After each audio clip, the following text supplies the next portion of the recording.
Let's move on to the Buccaneers. Win 6.5, slightly juiced to the under. Division 850, conference plus 3,000, Super Bowl plus 6,000. Devin White, defensive rookie of the year, plus 700. Bruce Arians in business over here. The no risk it, no biscuit Arians. I'm an NFC West guy. I'm a fan of Bruce Arians. I think he's a good coach. Florida teams, though, may be terrible this year. Second offensive ranking in the NFC last year will not be duplicated, I don't believe. Their defense was bad last year. Have they shown any signs of improvement? I don't really think so. Jameis Winston, not to be trusted. Throwing over 4,000 yards twice. We've seen him do it. But I don't want him as my quarterback. Weapons like Mike Evans, Chris Godwin, O.J. Howard, Peyton Barber, Ronald Jones are a good 1-2 punch. Brian Leftwich comes over from the Cardinals, take over as offensive coordinator. Jason Pierre-Paul still in a neck brace following the car accident in May. Said he's going to probably be on the reserve PUP list, miss the first 6 games of the season.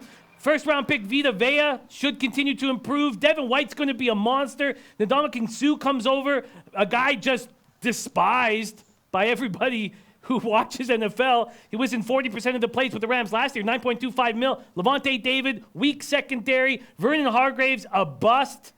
What do you make of these Buccaneers, Donnie Rightside? Look, I think the Buccaneers are doing the right thing. I think a nice little reset there with Bruce Arians to bring in that level of continuity inside the building. I think that's about what you're going to expect this season. But wins, losses-wise, I don't think it's going to check out very well. There's a lot of things going against the Buccaneers heading into the season. Number one being your quarterback, Jameis Winston. Are we going to get some fool's gold, and he's going to turn out to be a good quarterback? Then we're going to sign him 5 years, $140 million, to have it backfire again? Is this the same Jameis Winston that couldn't pull a starting quarterback job away from Ryan Fitzpatrick with all those weapons and continually gets the starting job back, then gets benched? You know, Bruce Arians is going to come and he's going to shake some things up. They still have all the components on offense outside of losing Deshaun Jackson, where they're going to be able to move the football and have a decent season in that respect. I like what they did on defense. You know, JPP getting hurt, that's going to hurt them. There's no question about it. I like them going to change it up. The defense was terrible. Now going to a 3-4, getting some super athletic linebackers. I love the pick in Devin White, first-round pick out of LSU, to try to shore up that defense.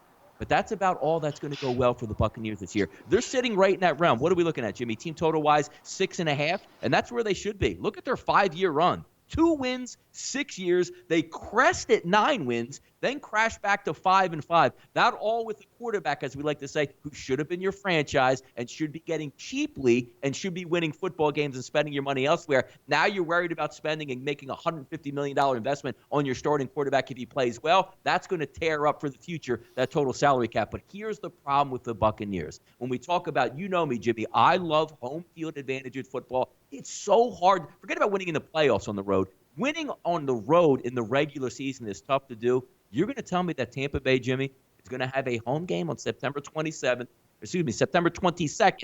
and then say hello to their fans again on November the 10th? This could be the ultimate dumpster fire going all the way through, because the one thing you can buoy is to say, you know what, we have a home game. Let's get up. It's our home crowd. We slept in our home beds.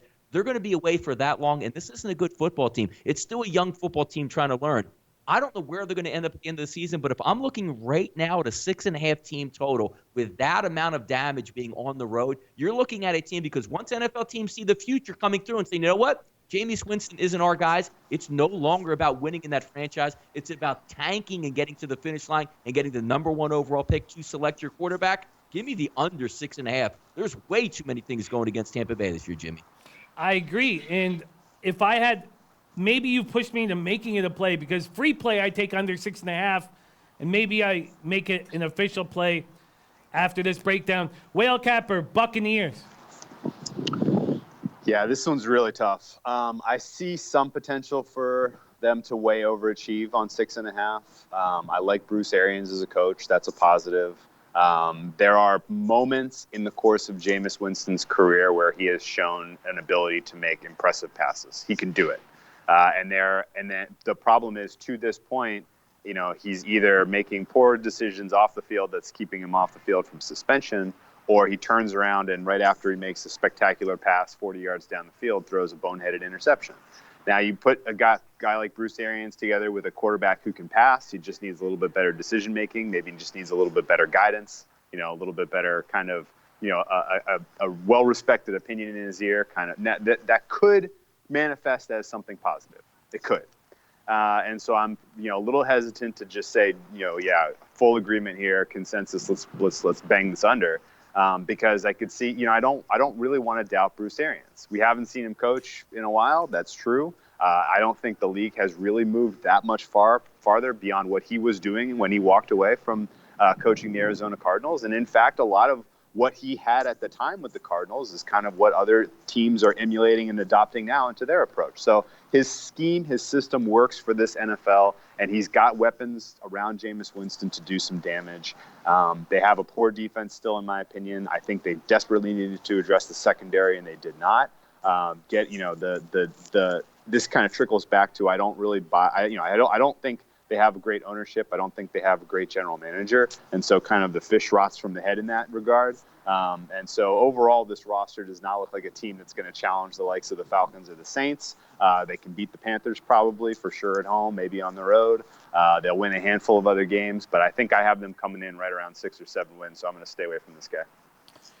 The NFC South. After this breakdown, and I pumped the brakes on making too many future bets after I made a couple early in our breakdowns. But I find the Falcons extremely appealing, and even more so than I did when I sat down here 30 minutes ago before we broke this down. NFC South, up for grabs. Very talented division. Donnie Rightside, NFC South, final notes.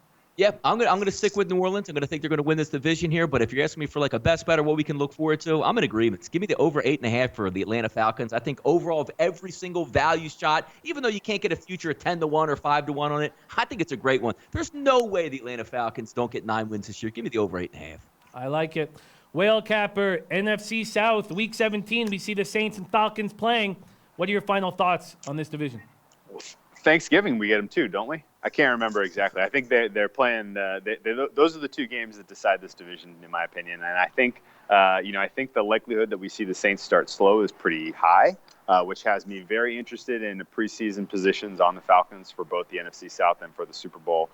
This team is being priced like an average team in the NFL, but they're substantially better than that, in my opinion, especially because of their ability to just produce massive offense, which, for the regular season, that's what gets you wins. So give me all in on the Falcons here. Maybe one of my 2 or 3 favorite looks here as we head into the regular season. Falcons to win the South at that number. Oh, man, does that sound so good to me? Okay. All right, we are in business. The Audible has just broken down the NFC South. We have the NFC West left to go, and we are month and a half before Week 1 kickoff. If you want to party with these guys, you got to meet us in Miami, August 18th to 25th, the Diplomat Beach Resort. We're going to be Week 3 of the preseason with the Dolphins, doing it up right. And if you haven't partied with these guys, you are missing out. I can't wait. On behalf of myself, Donnie Rightside, and the Whale Capper, thank you guys so much for watching. We have no show without you, the viewers, whom we love dearly. And next up, NFC West. Hey guys, thanks for tuning in to our channel. Now we've put a lot of work into producing all these free videos, so please help us out and keep all our content free for you forever by simply liking, sharing, commenting, and subscribing. Now, not to mention, a visit to our industry-leading website will warm the hearts of all our SBR employees, especially myself. Now, the links are over there to the left, so do check those out. Thanks for watching.